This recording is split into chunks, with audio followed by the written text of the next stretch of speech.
A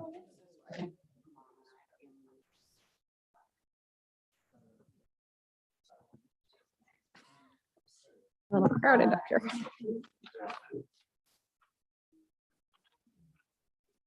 Okay, everybody ready? I don't know if this is on. Testing. Yeah. Oh, yeah. Mine is now. Okay, I call to order the Yamhill County Board of Commissioners formal informal session for August 18th, 2022. It is 10:03 in the morning. And Commissioner Kula, would you lead us in the flag salute, please? I pledge allegiance to the flag of the United States of America and to the republic for which it stands, one nation, under God, indivisible, with liberty and justice for all.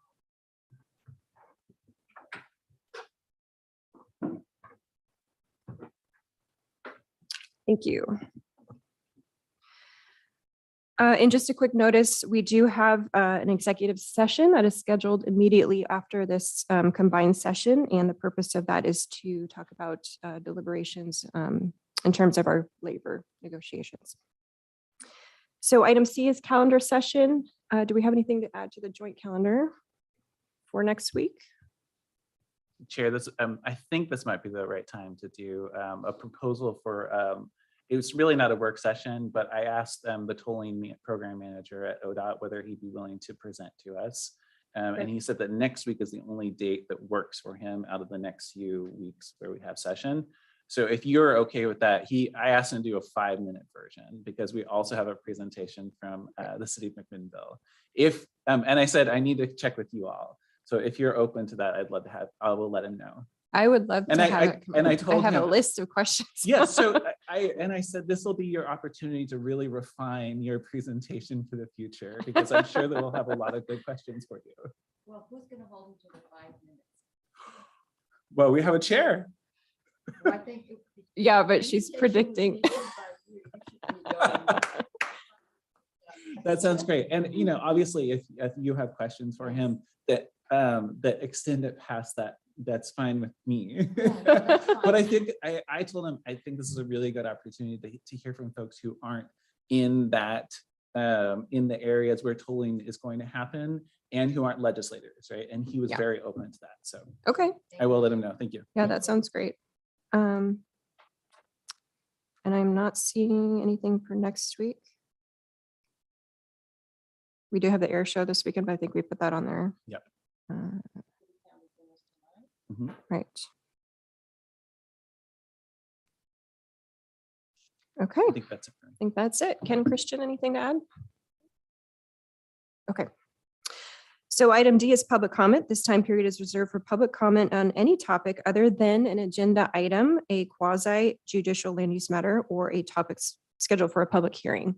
So anyone in the audience that is here for public comment regarding something that is not on the agenda, or in the virtual audience, if you could raise your hand.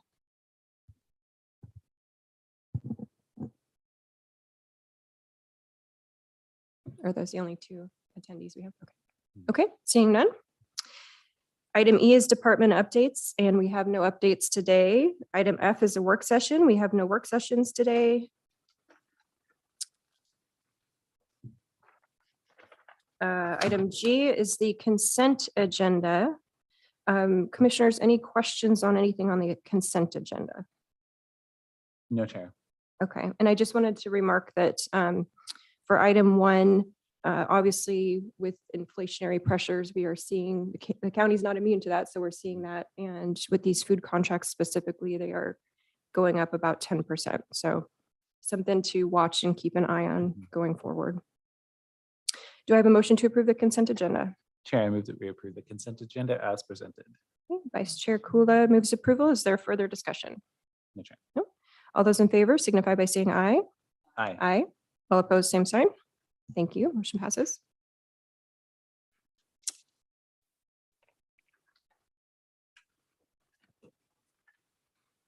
Okay, item H is old business. Item H1 is consideration of approval in the matter of upholding the planning director's decision to approve planning docket number C-03-22 construction of a 9-guest room bed and breakfast facility, tax lot 3328-00102. The applicant is Grange Hill LLC, and this is continued from July 7th of 2022. And these are the findings, correct? Do I have a motion to approve? Commissioner Sterrett moves approval. Is there further discussion? No, Chair. All those in favor signify by saying aye. Aye. Aye. All opposed, same sign. Thank you. Motion passes. Item I1 is other business. Item I1, consideration of approval of amendment number 2 to the lease agreement between Yamhill County and TDJC LLC, Board Order 17-170, increasing the rent to the amount of $13,898.41 per month with annual 10% increases retroactive to July 1st of 2022. And this was continued from last week, August 11th of 2022. And last week we had some questions about, what constituted or justified the 10% annual increases. We did hear from Director Manfred, and she's also on as well if we have questions, but essentially because of our previous 5-year lease, there wasn't really a chance to catch up in terms of market conditions and the realities of housing and the cost of housing. And so this contract is meant to reflect that and catch us up to more of a market rate that is comparable to what's going on. So. Okay, Commissioner Sterrett moves approval. Is there further discussion? Just that I appreciated Director Manfred's extensive explanation Yes. for it. So it was very helpful to me. I felt more comfortable with it. Absolutely. Thank you, Director Manfred. Okay, Commissioner Sterrett has moved approval. If there's no further discussion, all those in favor signify by saying aye. Aye. Aye. All opposed, same sign. Thank you. Motion passes.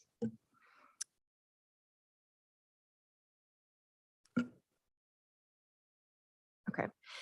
Item I2, consideration of approval in the matter of an order vacating a portion of a public road at the request of Robert A. Long and Susan D. Olmsted without a public hearing, Public Works docket number RV-3-2022.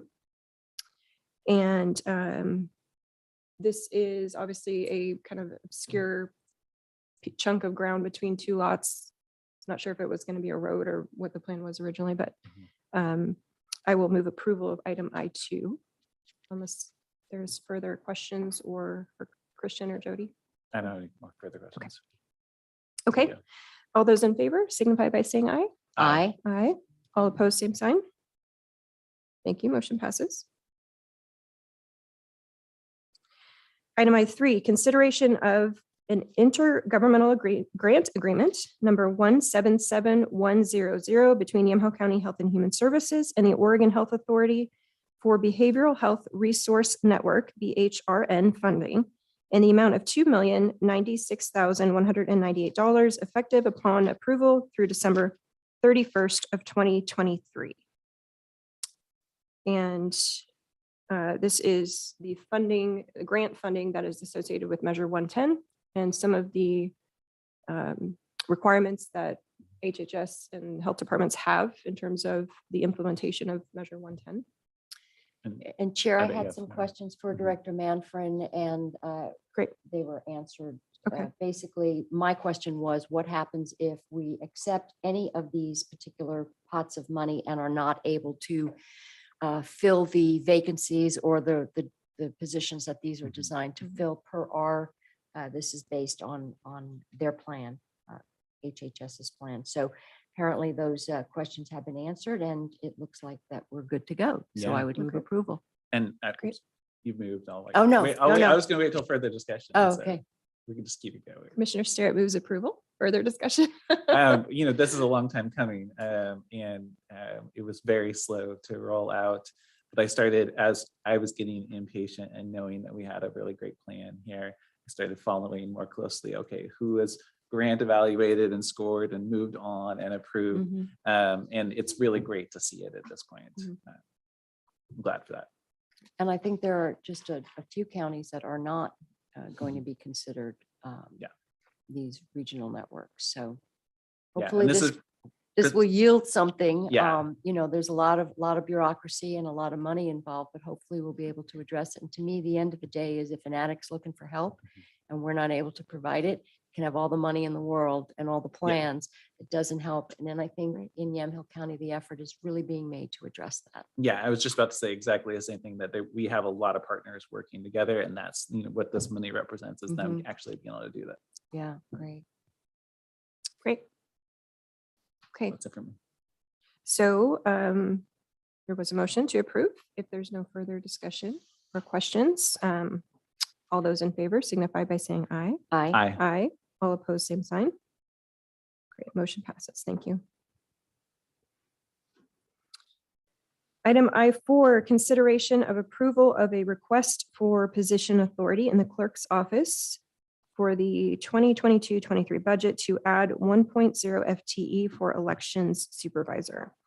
And I had talked with Ken a little bit about the history behind this position. I don't know if you want to sort of briefly go over that. Yeah, and apologies, but Carrie did reach out to me yesterday. She's currently at the clerks conference, so wasn't available to join this morning. So I'm happy to answer any questions about this. With Carrie, with a lot of the changes that are occurring within the clerk's office, and this is one of the needs that Carrie has identified as we start going through this transition and staffing up in preparation for elections and everything else. And the fact that she doesn't have a chief deputy right now, this position would both help with the oversight, both short-term and long-term, with how elections are conducted in the office. And then also in the short term, be able to assist Carrie as a chief deputy, or to at least provide some supervision in the office. Because I know it's a really busy time as this transition goes. And she's actively working, trying to do an assessment on duties and tasks, because of course, with Brian leaving, and then also with Gail's retirement, who was kind of retired, but was still, that's a pretty large void to replace, because they both recorded a lot of hours. So, I don't know the history of this position. It sounds like there was a position in the past that Brian had created. He had filled that position. The position was vacated.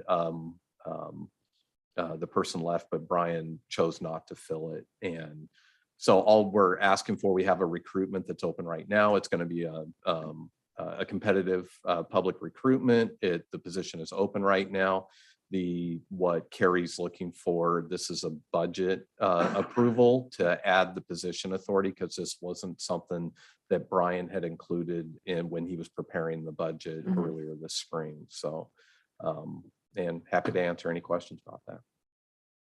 Commissioners, any questions? No. I just want to say that I'm very impressed with her plan. She is trying to not only involve everyone in her office in cross training to make sure that people are aware of how to do every part of the office, but also identify potential, if somebody wants to move up into a position, she's working with that, with her staff to do that. The other thing that I've been impressed with is, elections are a very lengthy process. It's a lot of hours, and she's trying to balance that and the work that needs to get done with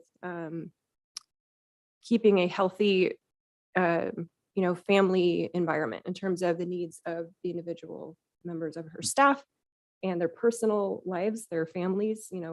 It's really kind of unreasonable to expect folks to work 70, 80 hours during elections. So she's working to balance that. And I really appreciate that effort. Yeah, I'm impressed with not only the how quickly she's come up to speed, but how she's had to sort of do it on the job training type of thing. So I feel like this position will at least give her some breathing room. Yeah. Okay. Commissioners, I will move approval of item I4. Is there further discussion? No, Chair. Okay. All those in favor signify by saying aye. Aye. Aye. All opposed, same sign. Thank you. Motion passes. Okay, that brings us to item I5, which is consideration of authorizing county council to proceed under the current attorney-client agreement with Tyler Smith, Board Order 21-442, to file a notice of appeal with the Oregon Court of Appeals in case number 21 CV 39270. And Commissioners, this was added yesterday, I believe, because of a deadline that we have. Christian, if you want to kind of open it up for. Sure. So the judgment in this case was entered on July the 20th. So is my mic on? Can you hear me all right? Oh, there we go. It has the green Is that light. better? Yeah, the Yeah. green light's on. So yeah, the judgment in this circuit court case was entered on July 20th. There's a 30-day window in which parties can decide whether or not to appeal. We've received a copy of the audio, had a chance to have some individual discussions about this, and seemed as though there was an interest in discussing among the board whether or not the board wanted to go ahead and file this notice of appeal with the Court of Appeals of the Circuit Court judgment. So that's what's on the agenda for today. The deadline to file the notice is Friday, but we're ready to go if the board decides they want to go ahead and file that notice today. We can probably take care of that today. And then we can have some additional discussions about if the board desires in likely an executive session to talk about more of the legal merits of the appeal. Okay, and then since Commissioner Kula said this was kind of added late and you didn't have a chance to discuss it, do you want to talk about kind of the timeline of what that means if we were to file the appeal? Oh, and Christian and I have discussed, it was just a Oh, couple weeks okay, ago. okay. Yeah. Just to clarify, but So yeah, there is a time period where the record will be settled.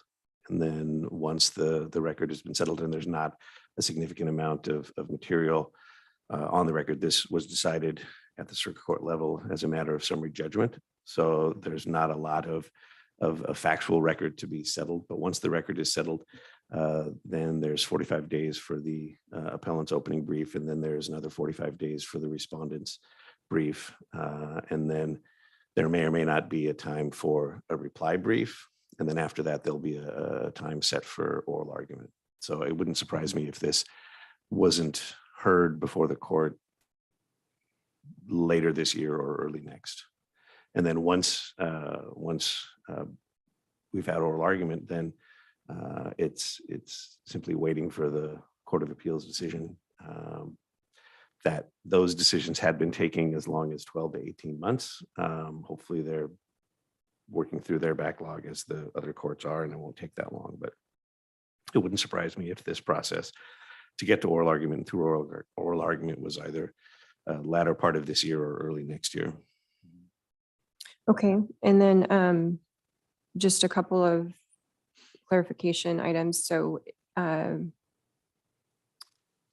does filing the notice of appeal bind us to do anything going forward?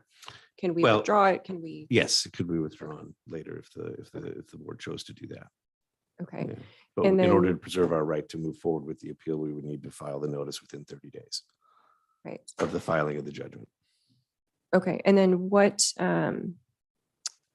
it's my understanding that the SASO would remain active and on the books. It would not be That's my nullified? understanding. Yeah, once the appeal is filed, it because we have appealed the judgment that invalidated the ordinance, it would remain in effect, so to speak, during the pendency of the appeal.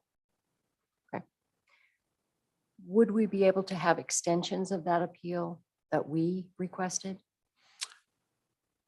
I'm not sure I So understand. in other words, we file notice of intent to appeal. Right. We file the appeal tomorrow. Would we be able to, would there be any extensions on that we could request on our part during the process? I would have to take another look at the rules of appellate procedure to see in what circumstances some additional extensions could be requested. So I don't know that I have an answer to that right now. but he's got a PDF that'll answer it. I've looked at it. And before. certainly, if the decision is to go ahead and file the appeal, we can schedule another executive session with Tyler as soon as the board is ready to do that, to have some additional conversations about next steps and the strategy moving forward with the appeal. So filing the appeal, at this point, we file the appeal. So tomorrow the appeal is filed. Mhm. Where does that put us in terms of commitment? I mean, we know that we could withdraw it. Correct. We don't know about asking for extensions, but just filing the notice of appeal or the appeal itself just sort of gets the process going. Correct. And the actual work that will be determined as we move forward on how this will be. Yes, addressed. there's not a lot of work involved in filing the notice of appeal. I spoke with Tyler earlier this week. He's already prepared the documents in anticipation of a decision that might be made by the board today. It's not a time-consuming process. And so we would be able to file that probably if the board chose to move forward with the appeal, probably even later today. Okay.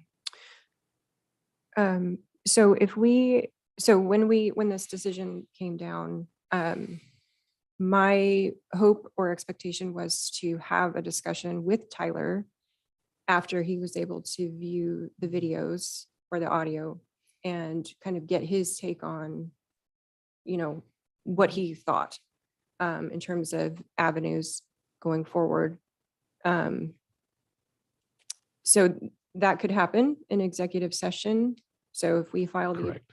the notice, Mhm. we could still have that discussion. Oh, absolutely. And I would expect that we would have at least one, if not more, executive sessions to discuss with him the strategy and the approach to the appeal. This would be heard de novo. The appeal is a de novo review, right? The decision at the circuit court was a decision on a motion for summary judgment. So there would be a new hearing before a panel of judges on the Court of Appeals. Okay, because the specifics of, in other words, the rationale or the justification for the summary judgment was Mhm. probably a surprise, and that there could have been some other ways that it was denied. But I guess we can discuss that with Tyler in Mhm. terms of what his thoughts Yeah, there would are. be another opportunity given to both parties to both update and modify their briefs and then to make additional arguments before the court at oral argument. Well, commissioners, I would be in favor of filing the notice because it at the very least, it buys us some time to have that discussion with Tyler. It doesn't bind us with going forward if we choose not to, but we're under a deadline and that conversation hasn't happened yet. So I would like to have that conversation. But just in a general sense, it's very frustrating to see that Yamhill County was essentially targeted. There's 16 or 17 others, SASOs, SAPOs, resolutions, preservation ordinances, whatever you want to call them, across the state. And yet here we are. We were the ones who were targeted. It's also frustrating to see in other states that some of these decisions have been challenged, particularly in California, and they've been run up the chain and they are being deemed unconstitutional, these restrictions. And so there's a level of frustration. We heard it after the SASO, after the opinion came down from Judge Wiles. We heard a lot of feedback about that. There's also a ballot measure 114 that's hanging out there that will be on the ballot in November that has a lot of folks concerned about their legal right to carry and own a firearm. I had a discussion with the sheriff yesterday, actually, and this is not any representation of how he feels about the SASO. He was just expressing concern about Measure 114 and how it's going to roll out and how he's going to be able to, afford to have all of these additional requirements that he's supposed to do. He's also concerned that the new permitting process that you have to go through to actually get a card to purchase a firearm is per local jurisdiction, which means all of the cities in our county are going to have to now come up with these programs and staff them. And I mean, you can sort of see what's going to happen down the line. It's going to take forever for someone to legally do anything around a firearm. So he has a lot of questions and concerns. OSSA is planning to offer, they have offered public testimony in response to the ballot measure going through that process. They will be very involved is what he said. I don't know what that means, but So it just feels like there's a lot of uncertainty, but there certainly is a lot of frustration around, why Yamhill County was targeted. And so I would love to hear from Tyler and just get his thoughts as well from more of his side and what he sees, because he is doing some work in other counties as well. So And correct me if I'm wrong, Chair, but wasn't it us and one other county? Harney, Okay, Harney County. And what did they choose? they to do? chose not to they, become part of the appeal. Okay. And Or- Or a believe- part of the, yeah, they chose not to. To challenge, Challenge it. the DOJ. They basically Yeah. just said, okay, we Okay. give. I believe they Yeah, repeal, I they believe rolled they it. repealed their Okay, ordinance. I was Yeah. like, there's another county involved in it. Yeah. Okay, thank you for that reminder. Chair, a couple of things. The impetus for the Second Amendment sanctuary ordinance on our part was Senate Bill 554, which really was quite onerous for law-abiding gun owners. And you mentioned Ballot Measure 114, and I think this might also be justification for continuing this and fighting this, because it's basically going to eliminate law-abiding gun owners, the ability, or people who want to be gun owners, to defend themselves and their family. It will really impact youth shooting sports because of the limitations on magazine capacity and shotguns. And as you know, I contacted, well, maybe you don't know, but we have a very robust youth shooting sports through 4-H in our county. And we've all seen these kids compete at the state level and at the national level and really do quite well. In terms of youth sporting events, this would basically prohibit that. The other thing is I'm one of the founding members of the Oregon Firearm Safety Coalition, which addresses suicide in the gun community. This ballot measure would virtually undo all the work we're doing, which is to basically create safe space and transfer in having somebody in crisis be able to remove the means of lethal force from their home. This is significant for that. The other thing is the group I belong to is composed of groups like Socialists Rifle Club, LGBT group, a number of others, Democrats for Gun Rights. It's not political, but what we do is we all work on the same issue, and that's lethal means of suicide. So we've all come to the conclusion and that this is not going to be good for that. And it's also going to marginalize the groups that live in low income areas or trying to deal with crime in their area, the ability to own and purchase a firearm. As you mentioned, Sheriff Svensson talked about the fact that one of the requirements of the bill would make it that they have to provide training, firearms training. There is no such facility to do that. Firearms training typically goes on in private clubs. The club I belong to has every law enforcement group trying to jockey for time at the range. There's no way to allow for this. Law-abiding gun owners are going to have to jump through these hoops, but we know the folks who are the ones committing crimes are not going to go to the range, not going to go through this. It's going to cost the state. OSSA says $40 million and $51 million for training that they will not be able to provide. So Sheriff Svensson said that, Sheriff Myers has said that, and it creates a whole new category of victims, especially, I'm going to say, women who are looking for to own firearms for self-protection. And we know that is an issue in this county and in every socioeconomic group. And I think the impact is going to be far-reaching. So I would be in support of this specifically for Measure 114. and I did have the opportunity to ask the sheriff about our CHLs in the county. And what does that look like? Who are they? What are the demographics? Because there was an article recently, it was this week by the Oregonian, that talked about the rise in CHLs in the Tri-County metro area. It didn't include Yamhill County. But he said, we've been very consistent over the years. Anywhere from 7,500 to 8,000 CHLs are processed every year, which is a lot. And that really hasn't changed. And he did say that the interesting thing is that they are now getting to be more evenly split between men and women. It's not, in some other counties where you see kind of a disproportionate number of men having CHLs over women. We're pretty much evenly split here, which is we're also an older demographic in terms of who has CHLs. I don't know what older means. He didn't define that, but so I think it is important for us to consider this. And we've heard a lot of concerns in reaction to the decision, as well as with ballot measure 114. I have folks asking me, what's the sheriff going to do? What is he going to say? What is he going to do to respond to this? Because we feel like we're the ones being targeted, and we're not breaking the law in any way. So I would be in favor Oh, you of, mean with, but just to clarify, with measure 114? with the input, Yeah. implications of Got measure it. I wasn't 114. following, so I wanted to clarify. Yeah. Thank you. Sorry to interrupt you.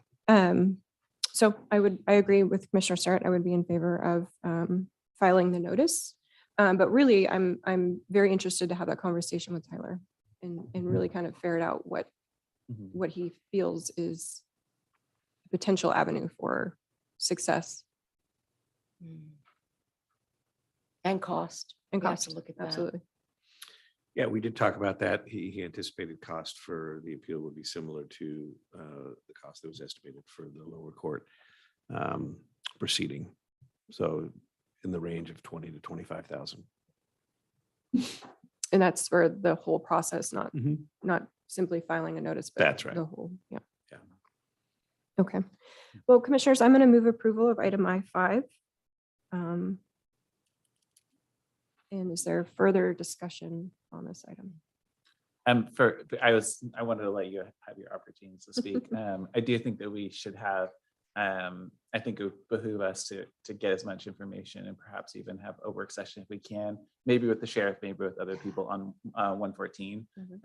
Because I too have heard both people who are excited about it and a lot of just the implications. I mean, we talk a lot about the unintended consequences of things. And when you say, oh, I want to do this, but it means X and Y and Z, it would be good to hear that for us so that we have as much information as possible and so that we can communicate that to the public. That said, I'm going to maintain that I don't think that we should appeal this, but I appreciate hearing from you on them. And I hope that you will, I hope that we will all consider both the merit arguments and the cost arguments going forward, because we always can back out of it. That's all. And I think that's really important. We have to be practical here, because I've asked Kristen this question before.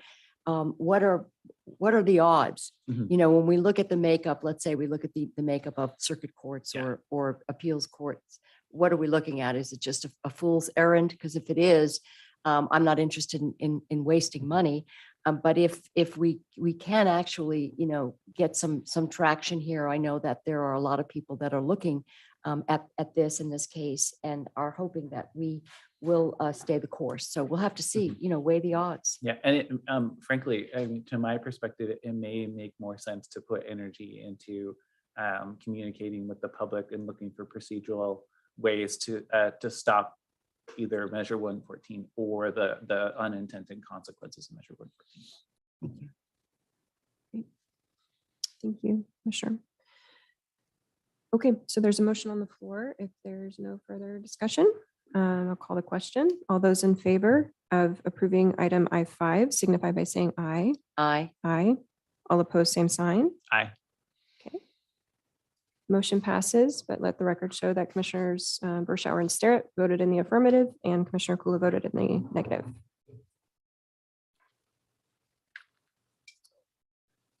Okay.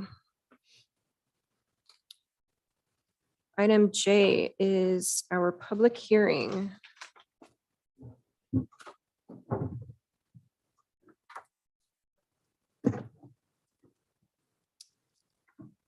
Oh. Okay.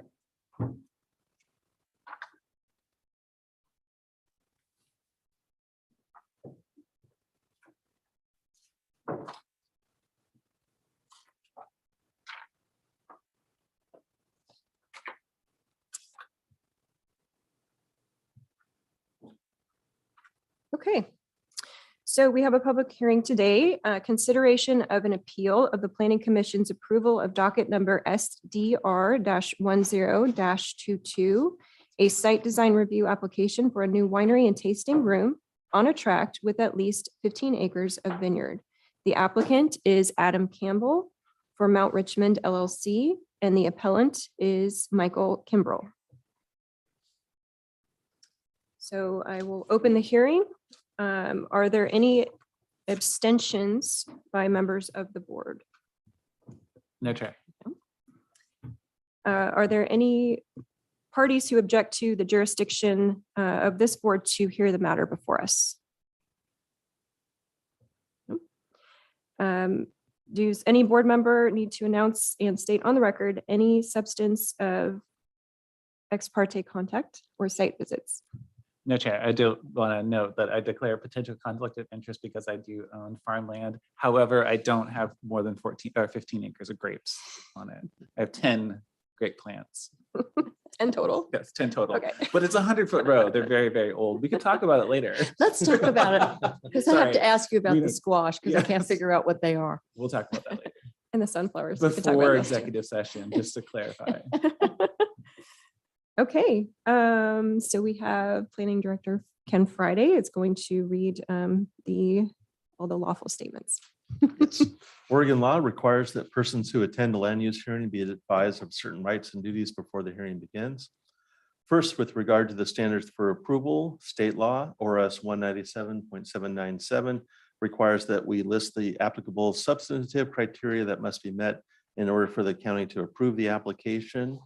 The applicable standards will be listed by the county planner in a moment as part of the staff report. Testimony, arguments, and evidence must be directed towards the standards for approval. Second, the raise it or waive it rule. Under Oregon law, any issue that might be raised in an appeal of the county's decision in this matter must be raised before the record of this hearing is closed. Failure to raise an issue accompanied by statements or evidence sufficient to afford the decision maker and the parties an opportunity to respond to the issue precludes appeal to the board based on that issue. Third, and this is directed to the applicants, under ORS 197.796, failure of the applicant to raise constitutional or other issues related to proposed conditions of approval, again with sufficient specificity to allow the county to respond to the issue, precludes an action for damages in circuit court.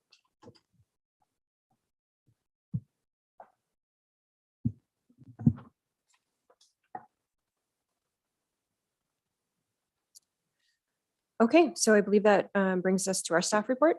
And we Yes. are being joined by Desiree. Good morning, Chair, Commissioners. The parcel is approximately 37.5 acres and is currently planted with approximately 25 acres of vineyard.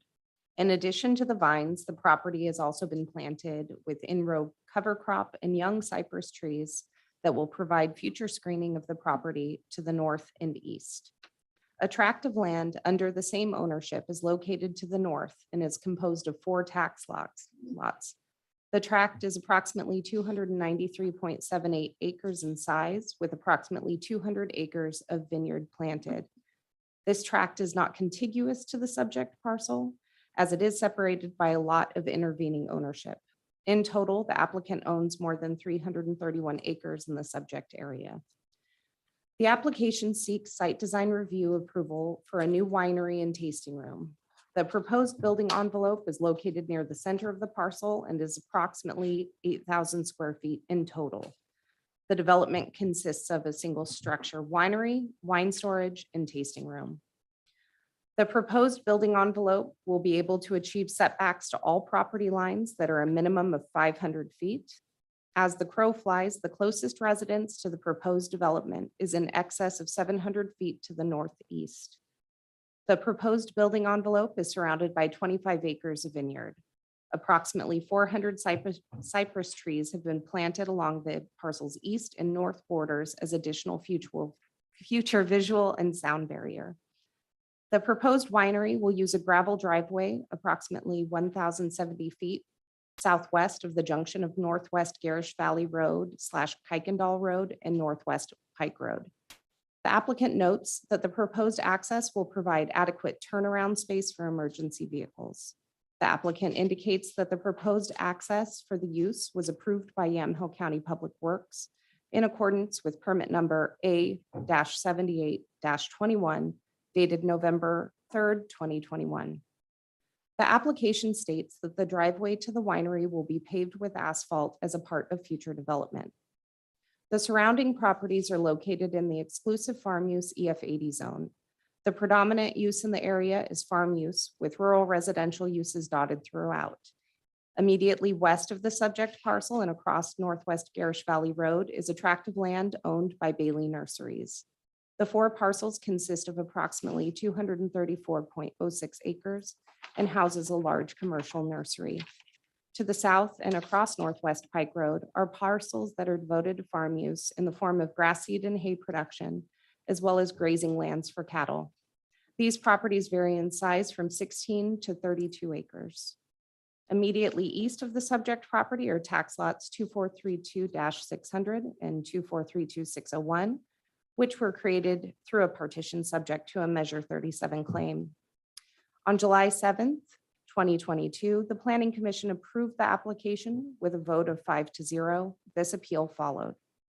The application needs to satisfy section 40202H and the site design review criteria found in section 110102 of the Yamhill County zoning ordinance. This concludes the staff report. Thank you. Thank you, Desiree. Okay, that brings us to the applicant's case, and it looks like we are being joined by Elaine Albrecht and the applicant, Adam Campbell. Welcome. And if you could state your name and address for the record, please. Adam Campbell. My address is 35,000 Southwest Unger Road, Cornelius, Oregon, 97113. Great, thank you. For the record, my name is Elaine Albridge. My address is 1300 Southwest 5th Avenue, Suite 2400, Portland, Oregon, 97201. Welcome. Thanks for having us here today. We wanted to provide a short presentation to you, and then we'll save our remaining time for any questions or rebuttal. We wanted to you should have actually, before I move on, you should have before you our pre-hearing submittal that we filed yesterday in defense of the permitted use winery approval. So that should be in the record, along with a copy of our PowerPoint deck. And so before I move on into the substance of our presentation, I wanted to turn it over to Adam Campbell with the applicant for some discussion. Hi, thanks. Really happy to be here. First off, I want to say that I'm really grateful to be here in front of you today to tell you about my family business and our proposed plans to build a production winery and tasting room at our 330-acre Mount Richmond property, which is on Pike Road, just west of Yamhill. I also want to acknowledge that today, August 18th, is International Pinot Noir Day. I didn't know if you knew that, but it's also International Fajita Day and International Ice Cream Sundae Day. So, but it is, we're going to celebrate. Are we celebrating all of them? So I won't take a lot of your time, but I did want to give you a short introduction. So I'm super proud to be a 5th generation Oregon farming from an Oregon farming family. My great-great-grandfather immigrated from Switzerland to the Helvetia area to farm dairy cattle back in the late 1800s. My grandfather left the dairy farm and decided he'd rather do pears and apples up in Parkdale, which is in Hood River Valley. And then I was really fortunate that my parents took the leap of faith to be among the first 10 families to plant grapes and make wine here in the Willamette Valley in the early 1970s. So I grew up here in Yamhill County, helping my folks in the vineyard and winery. I graduated from Yamhill Carleton High School in 1989. And I took over my family winery, Elk Cove Vineyards, in the mid-1990s. Today we farm about 400 acres of grapes and sell our wine in every state in the US and in about 20 export markets. Proudly 100% family owned and run. So we love farming, and I'm really thankful to my parents that they pioneered this value-added farm product that not only brings joy to people, but also allows us to employ 50 year-round workers that live, work, and pay taxes in Yamhill and Washington counties. The ability to process grapes on site into wine from our vineyards and from neighboring farms has been a real key to efficiently and cost effectively producing and selling our product in Oregon and beyond. Being able to host interested visitors in our winery tasting room has allowed us to educate consumers about our special part of the world and inspires them to seek out Willamette Valley wines and other products when they go home to their state, bringing our state and county prestige, recognition, and tax dollars. So I think we all know our area has been put on the world map of amazing places to grow wine grapes. And many local wineries are now owned by out-of-state folks and foreign companies. And this outside validation, while it's certainly an acknowledgement of my parents' vision, it also makes me a bit sad. I love the fact that when people support my family farming enterprise by buying and drinking wine, that no matter where they are in the world, I know that the revenue we create comes back home to Oregon and to Yama County. In addition to that, my parents, my wife and I, through our winery success, have been able to donate millions of dollars to many worthwhile causes. So our plans for a production winery and tasting room at our vineyard off Pike Road will allow us to continue these efforts. We're 100% committed to being great and respectful neighbors at all of our properties. And when conceptualizing these plans, we met with folks that live and work nearby, and they were all overwhelmingly positive about the project. One of our closest neighbors is Bailey's Nursery, mentioned earlier. And they were very supportive and gave us some great input that we utilized in terms of placement of our entrance gate to mitigate any traffic disruptions. Thanks again for hearing my story, and I'm happy to answer any questions that any of you might have about the project. Thank you, Adam. So just this is the opening slide was a picture of the vineyard property, and then this slide is just showing an aerial view of the property, which is located here.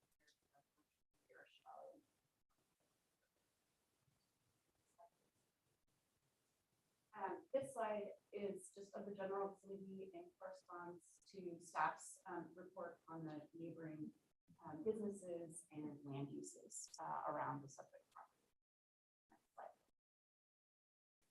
This is the site plan for how the proposed winery would be located within the center of the property. You see how it would meet setback requirements with the vineyards being planted around it for buffering. There's 25 acres of planted vineyard on this subject parcel, but 200 plus across the tract. Staff mentioned the facility, 5,000 to 8,000 square foot facility. It's not yet been designed. About 2,000 square feet of that space would be for the tasting room. The remainder would be for production related activities. About 1,000 square feet of that tasting room space would be for the tasting room guests, customers, whereas about 1,000 square feet would be for staff and services. So kind of back of the house, front of the house is the way to think about it. Sorry, thank you. And then there will be on-site parking and on-site circulation can all be accommodated on the parcel. Next slide, please. This is a slide that the applicant put together showing the subject property and then proximity to appellant's property. So A is the approximate location of the proposed winery, and location B is the approximate location of the neighboring property, just for perspective. Next slide, please. These are the border plantings that were mentioned in the staff report. So these are the cypress trees that were planted along the north and the east property border ahead of the project, just to further enhance buffering and screening from adjacent properties. Next slide, please. Here's more examples of the plantings and how they relate to the fencing, the cover crop, and then the vineyards. So we wanted just to provide kind of a visual overview of the property and the proposed project site to help kind of illustrate how it relates to the land and the general vicinity. So we're happy to answer any questions that you may have at this point. Otherwise, we'll save time for rebuttal or response to any of the appellant's comments or public comments that we hear through the hearing. Thank you. So one of the questions that came up, I think it was with the planning commission, was the measurements of, 300 feet on all sides or whatever. I'm assuming you know how long that is because you have grapes that are planted and you know how long they are. So just for verification, did you go out and measure? Are those accurate? Are they? Yeah, the drawing that I had that said 200 feet plus, that was just an early estimate before we planted the vineyards. We knew it was a good chunk away, but I've gone out personally and measured the distance, and it's around 500 feet to the border, around 700 feet to the neighboring house, which is empty. And we really were intentional about placing it in the center of the property as a way to buffer any potential issues. Okay. It would have been easier for us to put it at the bottom of the property, less driveway. but- Sure. Yeah. But the requirement is a minimum of 100 feet on all sides. That is correct. Okay. And then just for clarification, the structure that was closest to the street has been removed. Is that correct? It's now going to be one building. Yeah, and that was partly to accommodate for the 100 feet setback. I wasn't aware of that. Okay. So just the placement of that initial building, I would want it closer, like 50 feet from the border to be efficient, but I'm fine just having one structure up in the center of the property is a way to, buffer. Thank you. Commissioners, any questions? No, thank you. Chair, I don't have any questions. Thank you. No, Okay. thank you. Right, thank you. Great. Is there any further testimony in support of the application? And if you're online, please raise your virtual hand.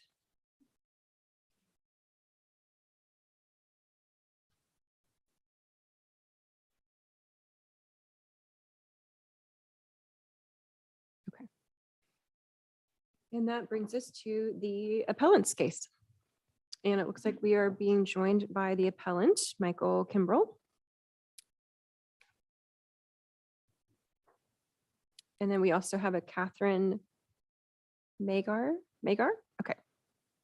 If you want to come up as well, you're welcome to.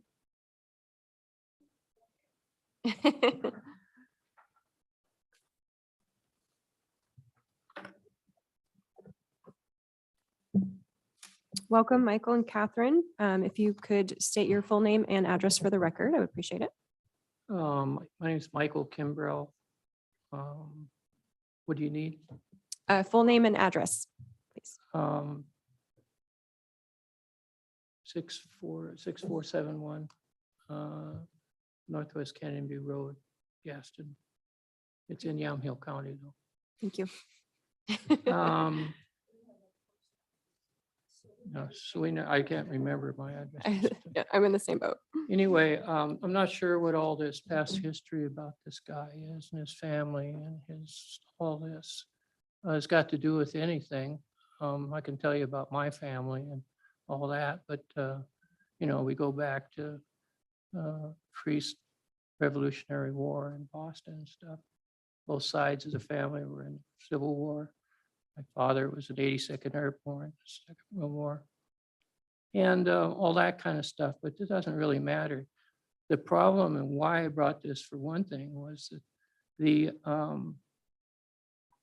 the experience I had with the initial planning committee was were generally dismissive of me. I tried to figure out who was who and what their qualifications were to be making decisions that involve people's lives, whether they've done that and whether they accept those responsibilities. And that I attempted to explain to them that the lawyer for their side was my lawyer, the group, and he was in violation of conflict of interest. I had proof with me. They ignored it. He continued. And then the next day, I had one of his partners who'd worked with me extensively called very apologetically and says, well, we're so sorry and stuff. They didn't know. Well, I think they did know. And they thought they would get away with it, but that's another story. But anyway, his opinion at the time was that we should ask for a redo on the planning commission meeting because of that conflict.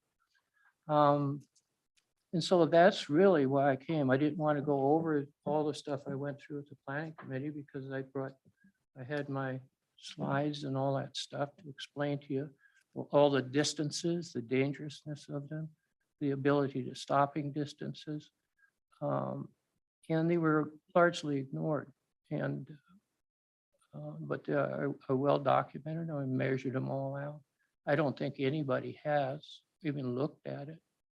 And it's a very dangerous spot. I lived right there for at least 25 years, maybe longer, and still was planning to have that home that's 45 feet from the fence. And there are trees which are not there to screen anybody, that were put there to remove my view from both of the building sites. They have animosity towards me because I bought that property. They had long lusted after it, and it was presented to me, and I bought it. And looking through their application, it's constantly changing what they're doing. There's going to be 11 people, 11 cars every day, and all this stuff, and it's not true.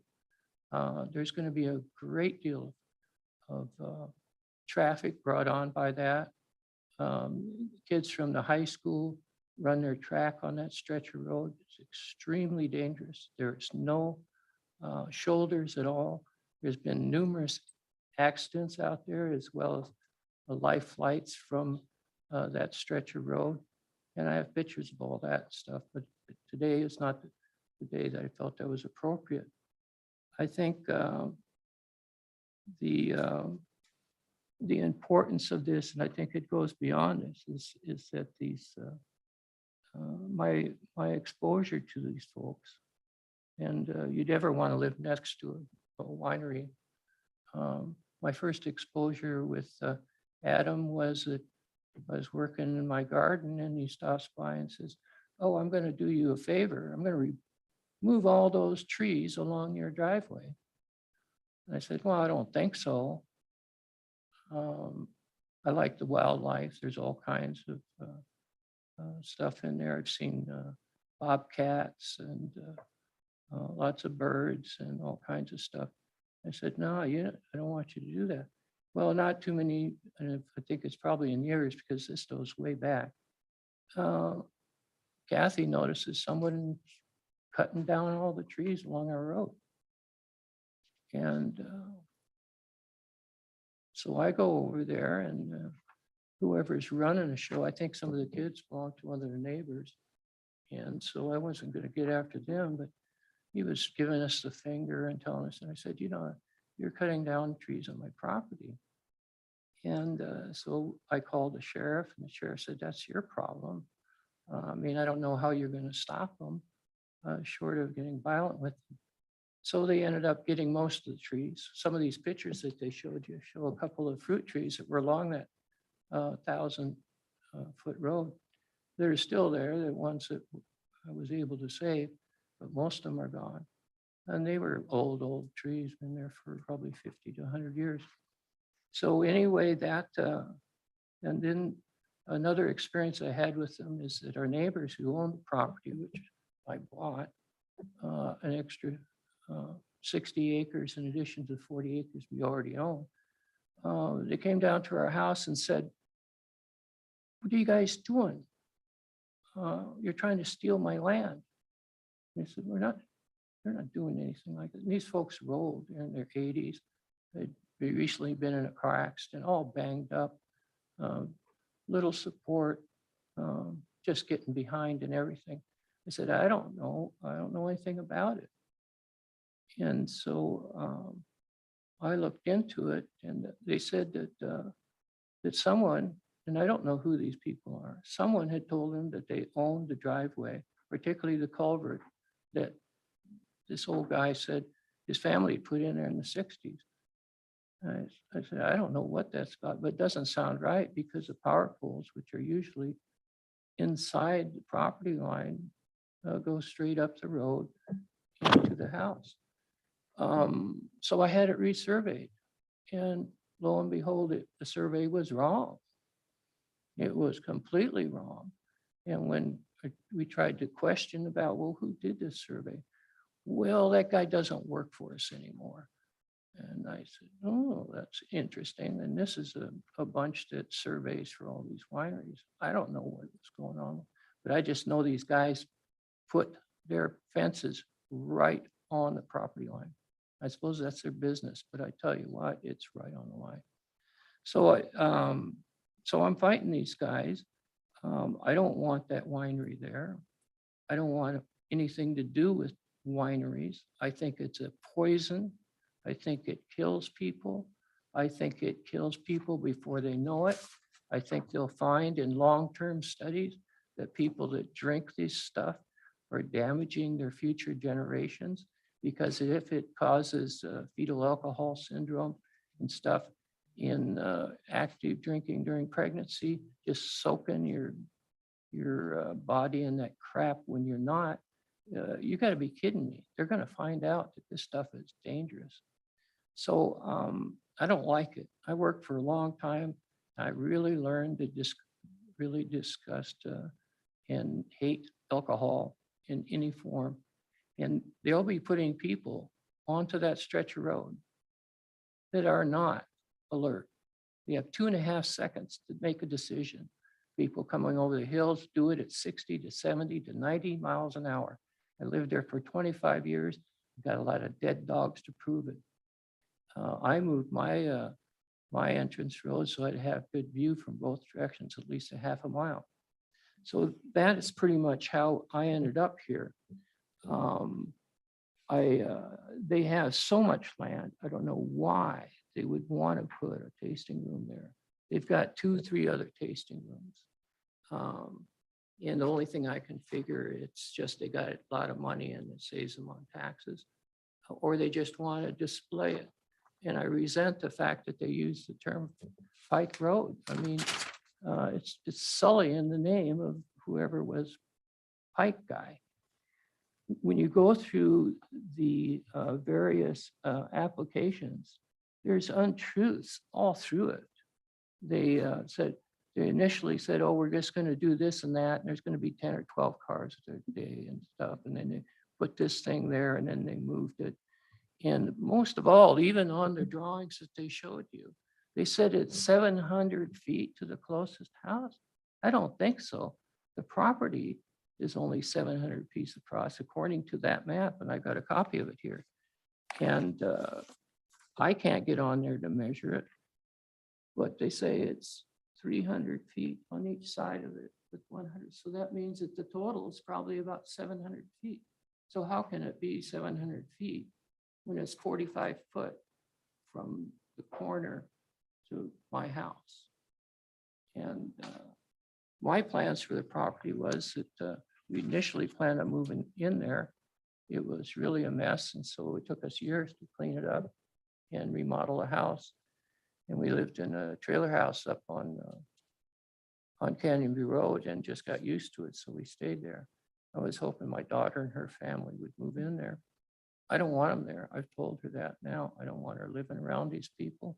I don't want her living around that. And I really find it interesting that for the large part, for anybody to find out about what's going on with things, there is no way that anybody really knows about it. The town of Yamhill does not have any tasting rooms. It's an interesting thing. Maybe they don't want them, but now they're going to have one just down the road. So their kids can go by on a school bus and see that, oh, it looks neat. Right, they can jog by it and all this stuff. And so I really am against it. And I would hope that we could send this back to the Planning Commission where I can redo it. I should have challenged a couple of people on them because I've done business with them. Even one of them farmed my land before I asked him to not farm it anymore. And redo this. And I think particularly it's going to cause problems for the lawyer that was claimed to not know that he represented me, but their group had just done all my estate planning, and they've worked on real estate projects and things for years and years. So when I called them up to say, I need some help with this problem, because I just found out about it. I've been gone. I came home and I had 2 days to decide whether to appeal it. That's the first I really knew about what's happening. That was in early June. And so, yeah, I said, well, I'll just throw the money in there and try to figure out what's going on. But the real concern is, I think this is a test case in just how much you're going to allow these people to screw things up out there. It's a wonderful place. I've been living and working in Yamhill County for 40 to 50 years. And I think I know better than anybody on that planning commission the dangers associated with what's going to happen there. And I wanted those people to understand that they should be held personally responsible for their decisions. They can't be protected by when they're given pretty much irrefutable information, and should at least order a traffic study of the area. It's going to kill kids and their school buses. It's just an incredible, dangerous place. As for them asking the people next door about where to put the roads, I mean, who's deciding this? Yeah, Bailey. Who's deciding? Is Bailey's and them deciding where they're going to put those roads? They have a property that runs up Garish Valley Road for a mile or two. They've got buildings up there and beautiful sites to have a tasting room, not dangerous, off the road, be safe. You don't see most of the wineries do that. They don't stick them along a busy road. And Pike Road has become a real freeway. So my request at this time is to restart at the Planning Commission level that I went through in June. Because one, they were so dismissive of me. I've never been treated like that. I'm sorry, it just seemed like a joke, and I was bothering them. I deserve better than that. And as being a tax-paying person for years and years and working here for that long, to feel like that is amazing. And the fact that they did not listen to me, although I brought evidence, I had canceled checks to these guys. I said, this guy cannot do this. And they let him do it anyway. And he was so proud of himself. He says, well, I'll deal with that after the fact and stuff. Well, they need to, I need to do this again, where I've got more time and stuff to present a better thing. And I would hope ultimately that this goes to the state. I went to the state to, was it Luba or Luba? I went to Luba and beat Luba, or Luba agreed with me on another situation at the coast. Now I would hope that this kind of disregard for your neighbors and stuff, they act like, oh, it's everybody just loves them. Well, the only guy that showed up for him was a guy who's got a huge piece of property, absolutely beautiful thing. It sits on top of a hill. I used to go up there at night before he ever bought it. And 360-degree view, and it's going to be a world-class operation. Well, he come in and said, oh, they're wonderful. They helped me with this and that. I told him, I said, you better be careful, because I was here in the 80s. And a lot of these people invested huge amounts of money in wineries and stuff, lost them because they were underfinanced. And the other guys, the big guys, wouldn't buy their grapes. And so they ended up paid 50 cents on the dollar. It was a waste of time. But anyway, that's my request. I will entertain any questions about it. I want to just check my list of things here. Chair, I have one question. Sure. Or I guess I have Yeah, one go comment ahead. if you- Go ahead. Thank you, Mr. Kimball. Just as you probably heard during the planning department's legal notice that was read, this is an opportunity. This is your opportunity to share anything new. We have the stuff in the record, but you're not going to have another hearing before the planning commission, and so this is Why is that? the one opportunity, because this is the process. That's not a process. The process when it's not, because I'll go the route on this. I mean, I Sure, I'm know- just telling you what mean, the I what the can't- process is. Well, I don't care. I mean, if the commission allows someone to testify before it who's in conflict, that's not right. And that should, even the lawyer that did it said you should ask for a new meeting. So we'll run that one, whatever you want, you know, but I'm serious about this. I'm serious about these people. I don't like them. I don't want to be around them. I've told my daughter that you're not going to live there. And I got 110 acres, you know, and you know, you buy that land, you live out there, and you expect not somebody to come and put a bar next door to you, you know, and that's what it is. And people are going to come out of there drunk and they're going to kill people. And if you don't like it, I don't care. I have one clarification question for probably Director Friday, if I might. So I'm assuming we're talking about Walt Gowell is the attorney in question. I believe so, yes. Okay.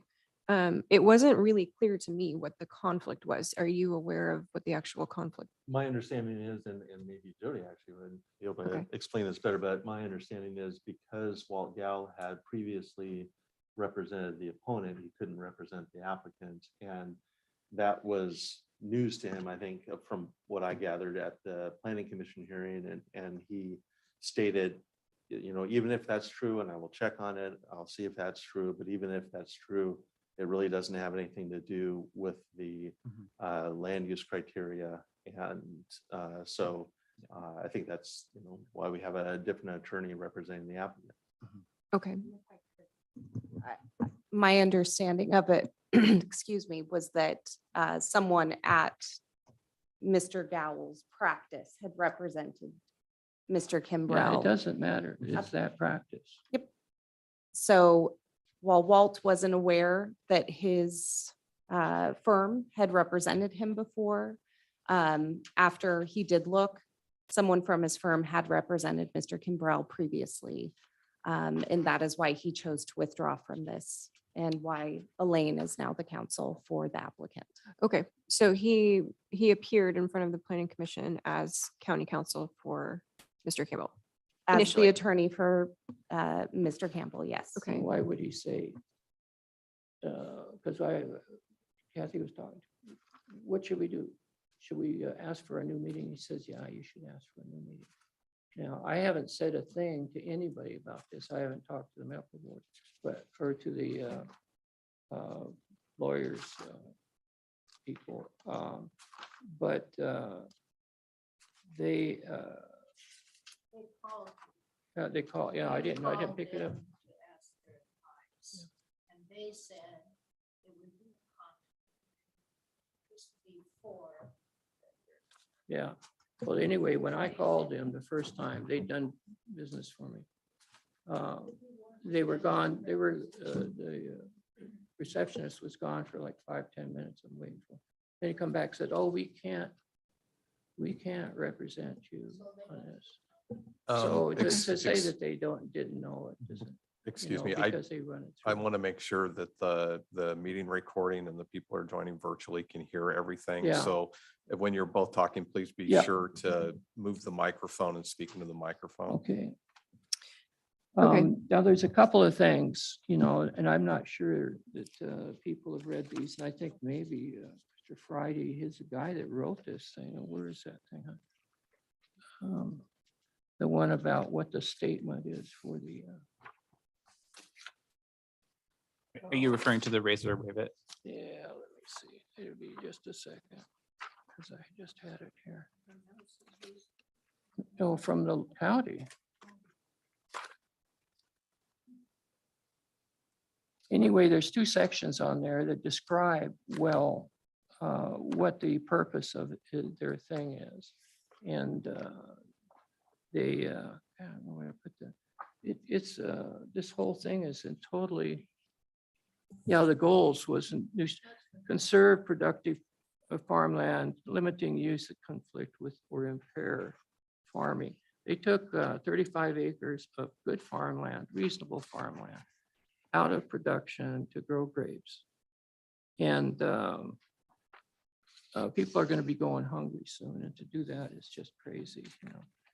But anyway, that's about all I've got to say.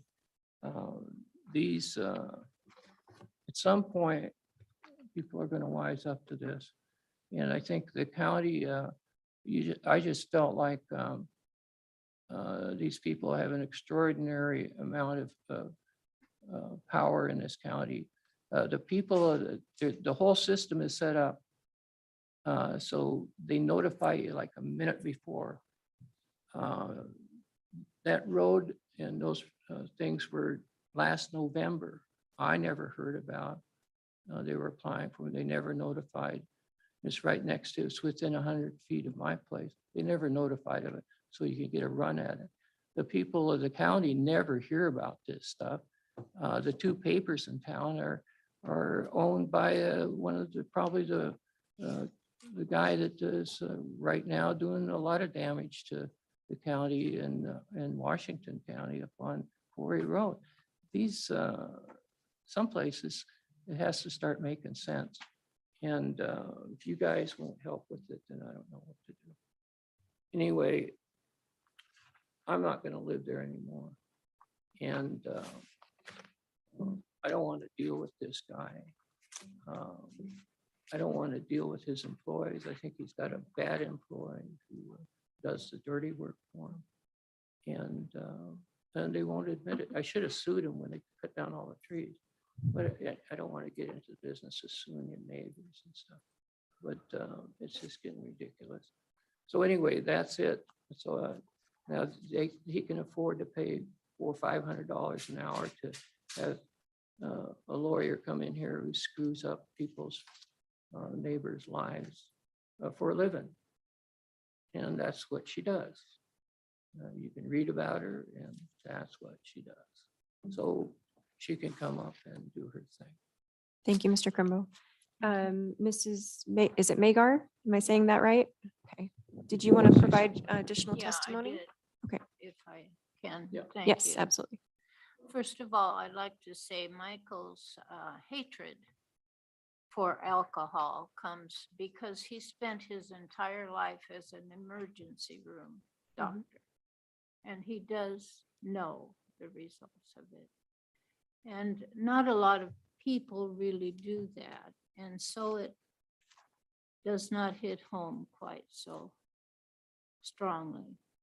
I'm just going to read what I wrote, if you'd be patient enough to listen, and thank Absolutely. you. And just make sure you pull the microphone a little bit closer to you. So anyway, thanks for allowing me to speak. This is what I said at the planning thing, and then I'm going to add a little bit, but I'm just going to read it. And my question is just how much money do the wine barons need? First of all, it's hard to believe anyone would pay actually to taste that stuff, but let alone buy a whole bottle of it, but they do. And it's definitely in demand. But the conversion of our county from a friendly farm community to a big money tourist operation started in the 1960s when the first wine grapes went in. From that time until today, the wine people have endeavored to control land use in our county and actually our state. I'm 81 years old and I remember it all happening. The most profound motives were perverted for the basest goals. Money, money, money. The profound motives were the conservation of farmland and wildlife. The basest goals were making that farmland an alcohol guzzling tourist trap, and for some, a tax write-off. Back in 1973, Senate Bill 100 created the Land Conservation and Development Commission, LCDC. Their goals were to conserve our farm and forest land and conserve habitat for our wildlife. In general, to save our rural land from industrial development. You might have remembered a governor saying, come to Oregon, but don't stay. Come and visit. That was the whole deal. Again, I thank you for letting me talk regarding the building of this wine selling building on Pike Road. It's a tourist industry in Yamhill County, and I would argue that the whole business doesn't comply with the LCDC land use criteria.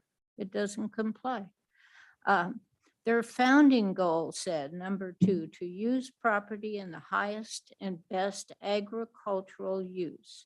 Planting of grapes is a very nice thing. It's beautiful, it's agriculture. But do we need a tavern on every rural road? Do we really need that? Why can't we put them in town?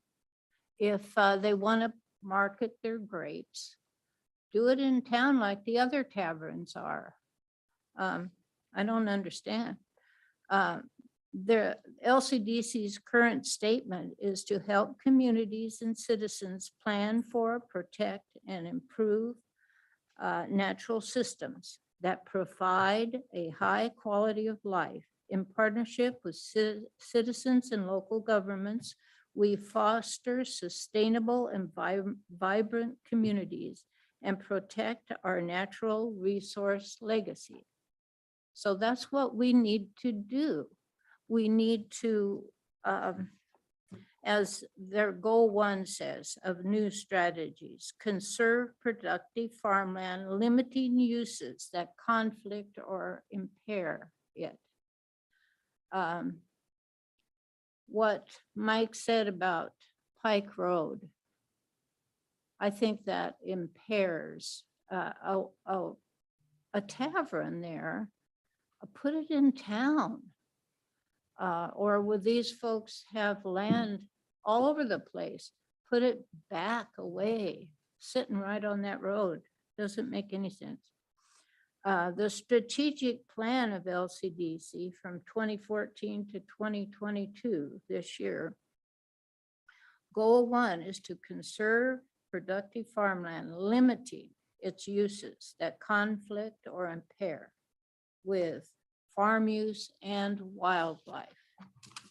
I think having all those glorified taverns on every farm road in Yamhill County is not protecting our farmland and certainly not our wildlife. You don't see 8 and 10 tall fences around filbert orchards or grass seed farms. And the lovely cedar trees, why didn't they put them in front of the fence rather than fence them in so the animals can't have that cover? We're supposed to be looking after our wildlife. So anyway, to round this up, the traffic has become dangerous. And I guess that's about all I have to say. The traffic on Pike Road, when you've got 6 combines, 4 balers, 4 semi trucks coming out of a grass seed field, you got, I don't know how many 100 workers from Bailey's nursery roaring down that road because I'm off work and I'm going to town and I'm going to have a beer or a glass of wine in town. They're roaring down that road. Then these people are coming out of the tasting room, kerbang. So anyway, thank you for listening. I appreciate it. Thank you, Ms. Thank Snagger. you. Thank you. And besides, I'm glad you are commissioners. Thank you. Thank you. Chair, could we take a 5-minute break? Absolutely. Or 3-minute? Sure. Let's take a Dismiss. 5-minute break and we will. No, no. Oh, do we, Um, do we have any other testimony? No. I don't, Oh, okay. yeah, Okay. let's recess until 11:32 and we'll be back. Thank you. Thank you. We're just going to take a 5-minute break. Oh, yeah. Am I to leave or not?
Okay, it is 11:33 and we are resuming our public hearing.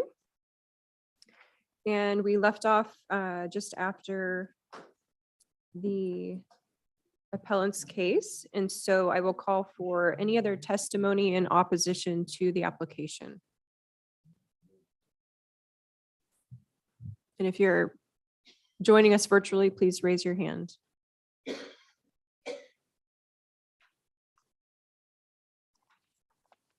Okay, seeing none, we will move on to public agency reports. Aside from the comments that were already in the record, we received no additional public agency comments for this matter. Okay, thank you. Okay, and that brings us to the rebuttal by the applicant.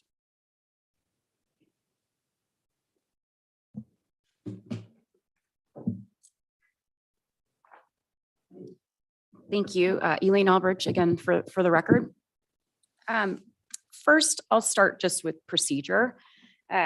So with respect to the concerns about process and the legal conflict between appellants and applicants' lawyers before the Planning Commission, I don't really see how that presents a procedural error for the county. But even if it did, today's evidentiary hearing is the cure for that procedural error, as appellant was offered an opportunity for another evidentiary hearing to present any new evidence or arguments that he believes were not addressed or heard before the Planning Commission. So from that perspective, just we don't see that as being a basis for any remand to the Planning Commission or any basis of error before the board. And then with respect to substance, I kind of picked up three main items that appellants were raising and concerned about. So the first, I think, is just making sure it's clear and reframing that the request for this winery is a permitted use winery that's an allowed use in the EFU zone subject to standards. And those standards are set forth by the legislature for having qualified acreage of vineyards on the property, as well as meeting certain development standards, including the setback requirements. So in this case, the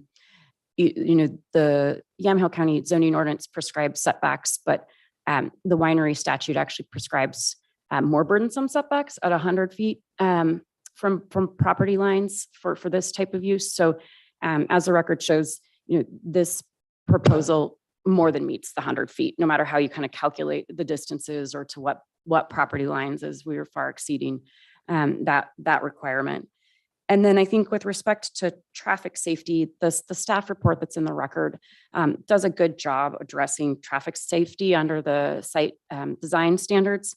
And there's nothing in the record, and at no point during the application process did the county or any other public agency raise traffic as a concern that warranted further analysis or investigation. So we would just look to that in the record to rebut the arguments that were raised by appellant on traffic. So with that, we're happy to answer any questions. Otherwise, we'll close. Great, thank you. Commissioners, any questions? No questions, thank you. Chair, I don't have any questions. Chair, I don't have any questions. There you go. Okay. Great, well, thank you. Appreciate that. Yeah. And we will move on to staff recommendation then. Thank you. Based on the findings of approval in the staff report, staff recommends approval of the application subject to the conditions outlined in the staff report. Great, thank you. Okay. I believe I ask for the record to be, if the record needs to be kept open. Maybe not. I don't. Okay. Okay, so I'm going to close the hearing and bring us into deliberation. Couple things. My papers are everywhere. I know. So the issue with Walt Gallo, it's interesting because every time I've hired an attorney, that's the first thing they do is a conflict check. So I'm not sure how they got to that point, but I would agree that it's not really something that is a problem per se in terms of how this initially started out.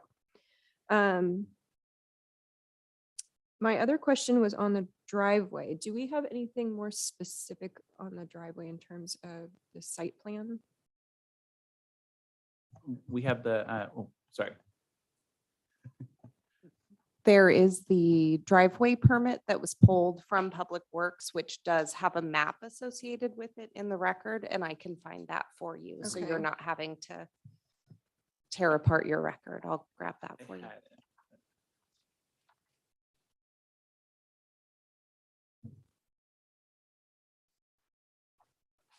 I don't remember seeing it, but I know it says, I can see it handwritten at the bottom, placed stakes. placed stakes. Yeah, the Public Works noted that they placed stakes. Beat everybody to it. There you go.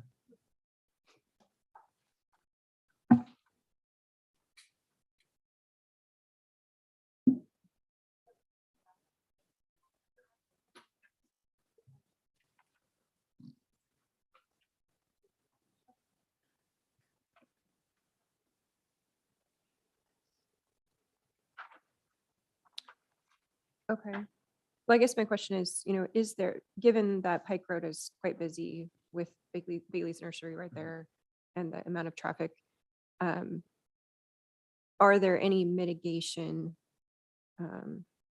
design things that are planned or could be done in order to help kind of buffer people turning into?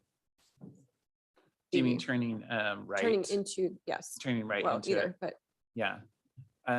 So what I know of the intersection, I will say at first, I know that Adam, the applicant, worked with Bailey's to make sure that it was the site was appropriate for where for Bailey's needs coming and going. Get that spider, thank you. And then I know that Public Works identified that as the spot that they would prefer. I suspect that it's right at that shallow curve because that's the best sight line in both directions. And what I know in traveling that road with both heavy equipment and zippy cars is that when you're approaching that intersection where somebody's going to turn right, big trucks have a long sight line and they're about to go up the hill. And so they're going to be moving more slowly, at least for big trucks. And then pulling out of Bailey's, especially with big trucks, you haven't accumulated speed yet because it's right there at Kuykendall, where you're coming and going from. So it seemed like a much better location than coming out of Garish, especially. okay. And I confess that I also rode by there on a bike ride recently. I think just after planting had happened. Well, so I guess not recently. And I was like, that's a good place for an intersection. I didn't know it was going to come before us though. Okay, so it's because it does appear that there is a, Do you want to?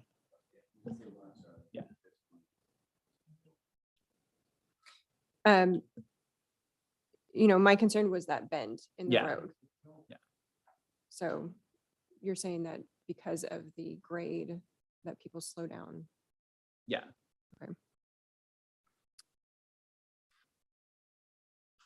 Okay, commissioners, any questions or further comment? Well, the comments I would have, Chair, are when I hear considerations or concerns about attorney conflict of interest, I would take that very seriously. And I think, as Chair Bershauer mentioned, the very first thing when you're talking to an attorney, if there is even the slightest hint of any kind of prior association, that would be something I would think would be paramount to disclosure. But again, since it wasn't this particular attorney, which is in association with the firm, I would feel comfortable with that. The other thing is we've seen in these hearings, and Director Friday can attest to this. We've seen a lot of times it's neighbor to neighbor conflicts that really can be worked out, and we've actually seen them worked out in this room, where what could be interpersonal conflicts or conflicts, because let's face it, land we're very emotional about our property and our land. So I've just seen that happen in these rooms where neighbors actually work things out and somebody gives a little and somebody takes a little. I think this process is very clear about the allowances for this particular application. I just think that sometimes we can really cover a multitude of our emotions by just working with each other. I would just suggest that, but that being said, that's an aside. Thank you, Commissioner. What is the mile per hour speed limit on Pike Road? No. Is it 50 I mean, I think it's basic rule. basic rule? Well, Chair, I would say that on my side of things, I'm going to just keep talking now. So this is, as Councilor Albrecht put, whether or not there's a winery here is not in dispute. There's going to be a winery here. It's a site design review, right? And we are looking at things like traffic patterns and circulation, which we've just talked about. I went through the list and I was like, circle and then check that circle off. This property is to me suited for what's being proposed. It was kind of a relief confession as a farmer to like see hand drawn. So think about that in the future, Councilor Albrecht, is that I like hand drawn. And just to say that means that I can understand things more clearly from a not fancy perspective. It feels like, and it looks like, and I think the staff report did a good job of explaining that it does meet the site design review standards for this particular location. And with that, there's a lot of non-contiguous vineyard land up the road, but I think it's best to not be encouraging people to go up further up the smaller roads like Garish Valley, and that's why I think that it's better to have it on Pike Road, which incidentally just means toll, because it used to be an old toll road going up the coast. So in that I'm ready to approve the planning department's approval and uphold Planning Commission. the planning commission. Thank you, and deny the appeal. Is that your official motion? Chair, I would move that we look at this. I would move that we deny the appeal and uphold the planning commission's approval of docket number SDR-10-22. So Vice Chair Kula's motion is on the table. Is there further discussion or questions for planning team? I would just say the other thing is that I'm sorry. I get upset when I hear that people feel dismissed Yes. by the process. I think it's really important that we hear from people, regardless of whether we don't like it or disagree with it. So I appreciate that the appeals process is important as part of our public comment, because that is actually goal one. So Yes. And perhaps we can speak with the planning commissioners and just let them know that that's how particular folks left the situation Yeah. feeling. So maybe they can adjust the way they do things as well. Yeah.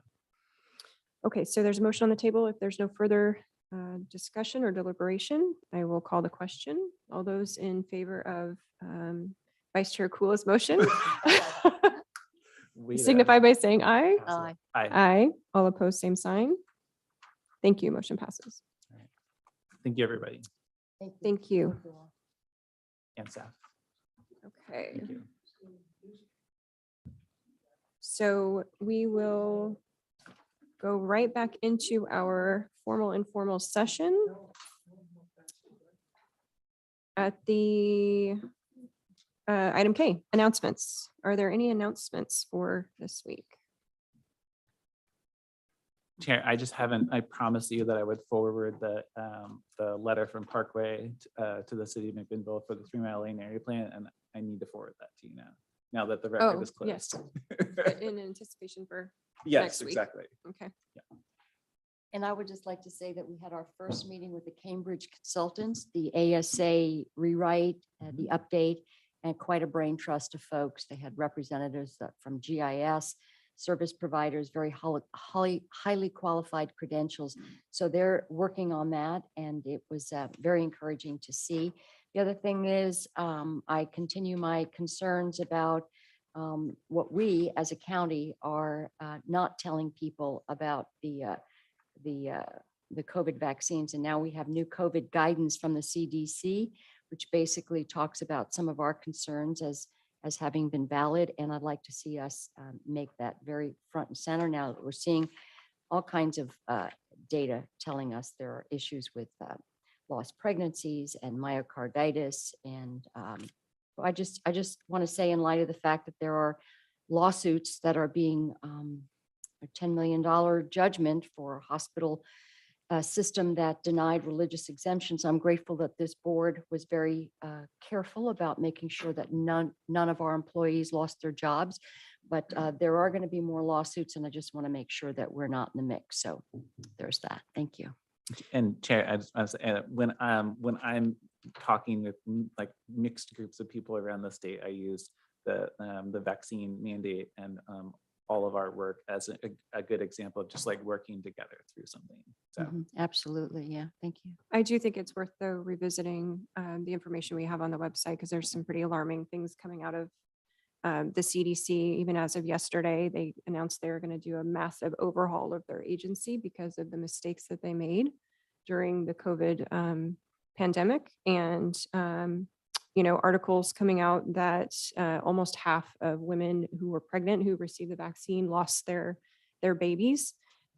These are extremely serious things. And I think that we need to readdress what's on our website and the information that we're putting out to adjust to what we now know.